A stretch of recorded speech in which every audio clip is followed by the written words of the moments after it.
สวัสดีทุกคนเรายังอยู่กับหนังสือเงินเฟ้อคือกระเดียนนะเดี๋ยวเราสิมาเบิ่งบทนี้เราจะว่ามาเบิ่งเกี่ยวกับว่าต้นกำเนิดแนวคิดการสร้างเงินเฟ้อเนาะว่าหลายคนสิเคยตั้งคำถามว่าเงินเฟ้อเป็นยังไงที่เกิดเงินเฟ้อมันก็สิส่วนใหญ่เขาก็สิได้คำตอบว่าเศรษฐกิจบ่ค่อยดี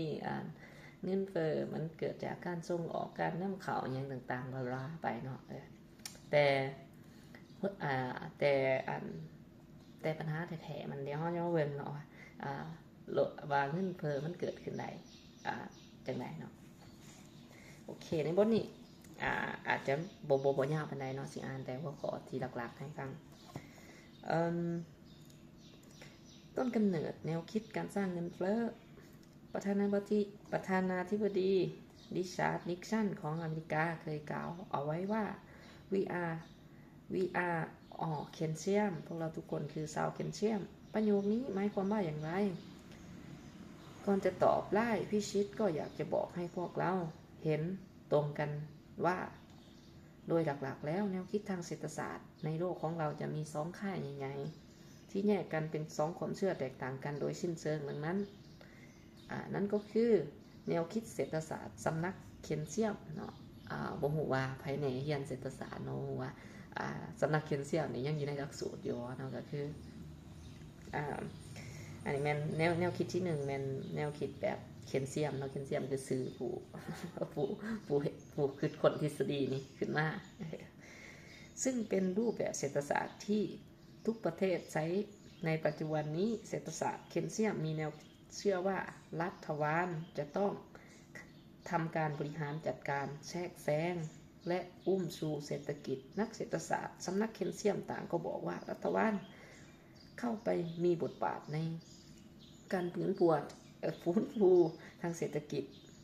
รัฐบาลควรจะเอาเงินที่เก็บไว้ในคลังเฉยๆออกมาใช้จ่ายเพื่อกระตุ้นเศรษฐกิจและจะสร้างผลดีกว่าทั้งในเรื่องของการจ้างงานดอกเบี้ยเสถียรภาพของสกุลเงินและอัตราการแลกเปลี่ยนพวกเคนเซียมต้องการทำให้ตัวเลข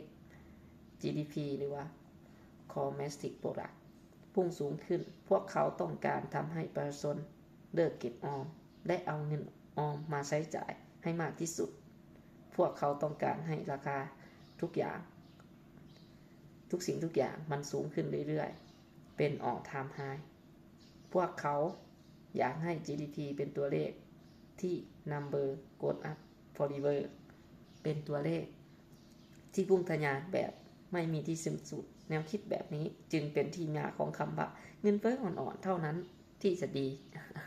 โอเคคือทฤษฎีนี่บอกว่าการเก็บออมนี่มันบ่เกิดประโยชน์หยังฉะนั้นแหละเฮามีเงินเฮาต้องเอาออกมาใส่เนาะคันเอาเงินออกมาใส่แหละมันก็จะเกิดการสร้างโปรดักต์ขึ้นมาสร้างอย่างก็มีการตัวเลข GDP นี้คนใส่เงินแล้วก็สิมีคนผลิตสินค้ามันจะสิพัฒนาอันนี้เป็นแนวคิดเขียนเสียงเนาะอันนี้ต่อมามันตัวที่2อันนี้เนาะข้อที่2มันเศรษฐศาสตร์สำนักออสเตรียนเนาะหรือว่าถ้ามันไปศึกษาก็สิมีเกษตรคลาสสิกเนาะอีกโรมีเป็นหลักเศรษฐศาสตร์ที่เชื่อว่าระบบเศรษฐกิจไม่จำเป็นต้องมีผู้ควบคุมทุกอย่างควรดำเนินไปตามธรรมชาตินิ้นกลไกตามตลาดเสรีปล่อยให้เศรษฐกิจเติบโตของมันเองอย่างมีอิสระให้มันล้มเองเจ็บเองรักษาตัวเองและค้นหาจุดสมดุลด้วยตัวมันเองเพราะสิ่งที่สำคัญคือราคาเนื่องจากราคาคือตัวเลขที่บ่งบอกทุกอย่างมันคือเครื่องมือสื่อสารทางเศรษฐกิจที่ดีที่สุดไม่ต้องมีรัฐหรืออำนาจเหี้ยอะไรไปแทรกแซงหรือกำหนดว่าอะไรควรมีมูลค่าเท่าไหร่ระบบเศรษฐกิจจะมีวงจรการเปลี่ยนแปลงแบบค่อยเป็นค่อยไปตามหลักอุปสงค์และอุปทานโดยธรรมชาติอยู่แล้วทุกคนมีอิสรภาพในการเลือกทำสิ่งที่ต้องการแล้วปล่อยให้ตลาดตัดสินคุณค่าของสิ่งนั้นรัฐบาลไม่ควรเสือกครอบคุมเงินและบิดเบือนกลไกตลาดรัฐบาลควรทำหน้าที่ที่แค่ค่อยอำนวยความสะดวกให้แก่ กิจกรรมของเอกชนรักษาความสงบเรียบร้อยของสังคมและดำรงไว้ซึ่งกฎหมายที่ปกป้องสินทรัพย์ของประชาชนเท่านั้นโอเคเดี๋ยวมันค่อนข้างยาวเนาะแต่สิสรุปเนาะก็คือแนวคิดของเศรษฐศาสตร์ออสเตรียนนี่ก็คือทุกคนสามารถผลิตหรือว่าแข่งขันกันเนาะเขามาควบคุมเนาะว่าเฮาควรจะตั้งราคาตัวใดตัวอย่างเฮาสิผลิตขนมขึ้นมาขายจังซี่มันเฮาก็บ่ต้องขายคนอื่นมาบอกเนาะว่าจะต้องขายขนมราคานี้แล้วจะต้องผลิต10ก่อนประมาณนี้ฉะนั้นแหละต้นทุนการผลิตมันต่างเนาะฉะนั้นแหละคันสู้ว่าในตลาดมีเจ้าเดียวผลิตจังซี่ทำอีกก็สิตั้งราคาสูงก่อนเนาะสูงเกินจริงก็สิมีคนไปซื้อแหละก็สิสินค้านี่มันค่อนข้างแพงเกินไปถ้าอันนั้นถ้ามีเจ้าอื่นจะมีคนอื่นมาเห็นถ้าเฮาเฮ็ดขนมแบบเดียวกันนี่แต่เฮาขายถือก่อนเนาะคุณภาพเฮาดีก่อนเฮาก็น่าจะยังขายได้อยู่เนาะประมาณนี้แล้วก็จะเกิดมีการแข่งขันกันเกิดขึ้นตัวอย่างอยู่บ้านเฮายกตัวอย่างง่ายๆเนาะเห็นธุรกิจขนส่งซะเนาะตัวอย่างว่ามีธุรกิจขนส่งก่อนหน้านั้นมันมีตัวอย่างว่ามีเจ้าเดียวเนาะก็มีเจ้าเดียวแหละเฮ็ดจังได๋มันก็สิเกิดมีเจ้านึงขึ้นมาทำอีกก็สิค่าบริการก็สิสูงแน่เนาะอันนี้มันสูงแน่บัดนี้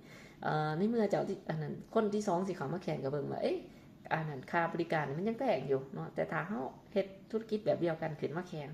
เฮาสามารถบริการดีกว่าถูกกว่าเนาะเฮาก็สามารถเฮ็ดได้ซึ่งเมื่อมันเกิดมีเจ้าที่2แหละแสดงว่าผู้ใช้นี่มีสิทธิ์เลือกแบบว่าราคารุ่นตื่นกันเขาก็สิมีสิทธิ์เลือกแบบว่าเขาสิควรจะใส่เจ้าตัวใดเนาะต่อให้เจ้าของธุรกิจนั้นสิตั้งราคาเท่าใดก็ตามผู้ใช้จะเป็นคนเลือกว่าเฮาควรจะเลือกเท่าใดเนาะคั่นเจ้าที่2เกิดขึ้นแหละเจ้าที่3มาเห็นว่าหมอเจ้าที่2กับเจ้าที่1นี่มันยังราคามันยังสูงอยู่เนาะมันควรจะลดเสียว่าค่าบริการนี่ควรจะถูกลงอีกก็ยังมีกำไรอยู่แสดงมันก็สิเกิดมีเจ้าที่3ขึ้นมากับบริการดีกว่าประมาณนี้บริการดีกว่าแล้วก็แต่คือการเนาะฉะนั้นผู้ใช้ก็สิมีตัวเลือกเพิ่มขึ้นหรือว่ามีเจ้าที่4เจ้าที่5ไปเรื่อยๆอันนี้คือการแข่งขันแบบก็จะแบบบ่มีการปิดกั้นแต่ว่าต่อไปนะเฮาก็บ่ฮู้เนาะว่ามันสิถ้าว่ามันเกิดเหตุนั้นนี่ขึ้นมันก็สิเข้ามาแทรกแซงเนาะคันเข้ามาแทรกแซงก็เกิดการปิดกิจการยังไปต่างๆหรือว่าส่วนใหญ่บ้านเฮาก็ยังมีระบบบางอันนั้นบางอย่างเฮาก็จะเห็นแต่บางอย่างมันถือเข้ามาแทรกแซงเนาะคันเขามาแทรกแซงได้จะได้มันอาจจะเหลือแต่เจ้าเดียวเนาะคันเหลือเจ้าเดียวเฮาก็บ่สามารถสิเลือกใช้บริการของอันอื่นได้เพราะมันมีอันเดียวเนาะต่อให้เขาสิขึ้นราคาสันใดเฮาก็จำเป็นต้องได้ใช้เนาะเพราะว่านี่ฉะนั้นแหละเศรษฐศาสตร์กะหลักๆมีอยู่2สำนักก่อนจ้ะก็มีแคลเซียมกับออสเตรียนเนาะท่านไปอยากศึกษาเดินลงไปก็ลองไปสอบเบิ่งว่าหลักการเศรษฐศาสตร์แบบแคลเซียมเป็นแบบไรหลักการเศรษฐศาสตร์แบบออสเตรียนเป็นแบบไรแต่ว่า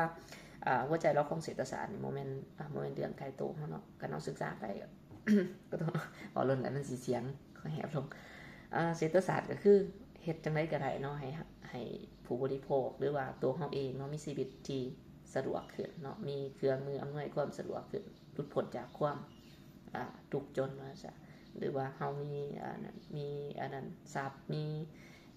เสบียงอาหารยังในการดำรงชีวิตให้สะดวกขึ้นมีเครื่องนุ่งห่มยังปัจจัย4อันนี้ก็เรียกว่าเศรษฐศาสตร์เนาะโอเคไปละทุกคนบ๊ายบาย